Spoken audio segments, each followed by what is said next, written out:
Hai Sobat Sanak semuanya, selamat datang kembali di channel Banjar Alkisah. Mungkin dari kita orang Kalimantan Selatan banyak yang mempertanyakan kapan nama Plai Hari ini muncul, dari mana asal usulnya, dan adakah yang unik sehingga nama Plai Hari begitu tersohor. Namun hingga sampai saat ini belum ada kejelasan kapan, tanggal, bulan, dan tahun lahirnya nama Plai Hari tersebut. Berikut kita akan mencoba mengulas dari berbagai versi tentang asal-usul nama Plai Hari Kabupaten Tala alias Tanah Laut Kalimantan Selatan ini.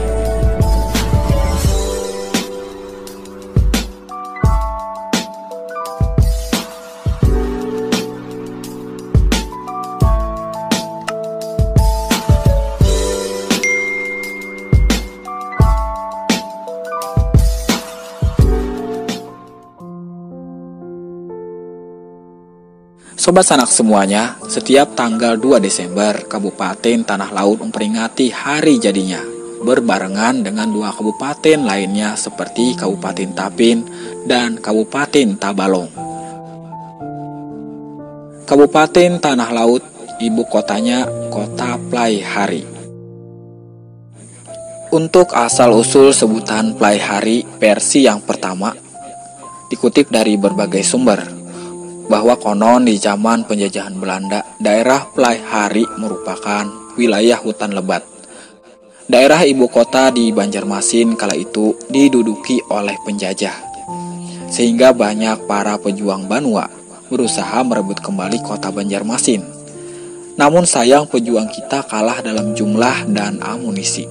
Pejuang kita terus terdesak dan melarikan diri ke hutan di daerah selatan. Karena pelarian tersebut dilakukan selama berhari-hari, maka hutan yang dijadikan tempat pelarian tersebut dinamakan Pelarian Hari. Dan lambat laun berubah menjadi Plai Hari. Sobat Sanak semuanya, asal-usul kota Plai Hari versi kedua. Konon Plai Hari merupakan wilayah savana atau padang rumput gembala yang luas. Plai Hari juga dekat dengan objek wisata seperti air terjun dan pantai. Beberapa orang asing kemudian menamakan tempat tersebut tempat bermain dan berkata, "We love Plai Hari." Karena lidah orang kampung kepleset,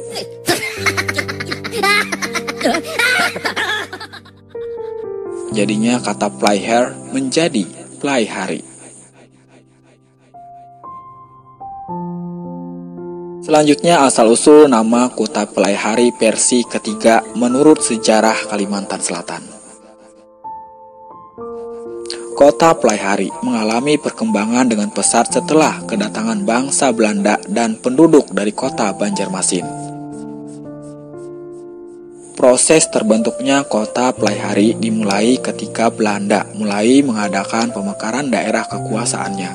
Dari Banjarmasin melalui Martapura, Belanda membuat jalan raya dari hulu sungai sampai Muara Uya yang dimaksudkan untuk mengamankan kegiatan militernya dan memudahkan pengontrolan terhadap penduduk. Belanda membuat kebijakan semua desa yang terletak jauh dari jalan besar dibongkar dan dipindahkan letaknya di tepi jalan besar. Sehingga muncullah jenis desa baru yang rumah-rumahnya berbaris berhadapan di sepanjang jalan, bukan bertebaran seperti sebelumnya. Pada setiap simpangan sungai yang strategis, Belanda membuat benteng-benteng pengawasan wilayah, sehingga terbentuklah kota-kota baru, seperti Binuang, Rantau, Kandangan, Amuntai, Barabai, Tanjung, Plai Hari, dan sebagainya.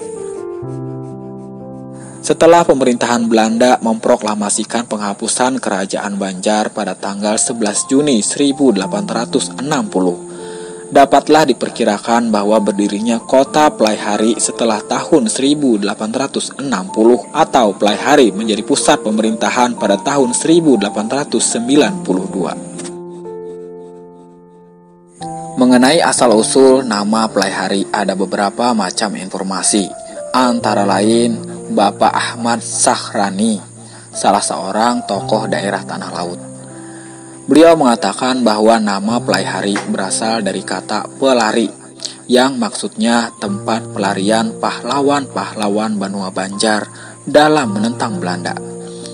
Namun beliau tidak dapat menjelaskan siapa yang memberi nama demikian.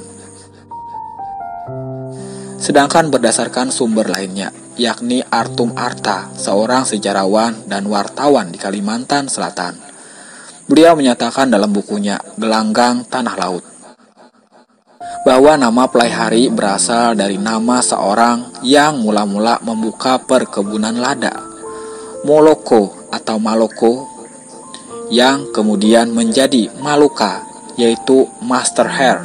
Pada zaman penjajahan Inggris, yang menjalankan kekuasaan ialah Alexander Hare.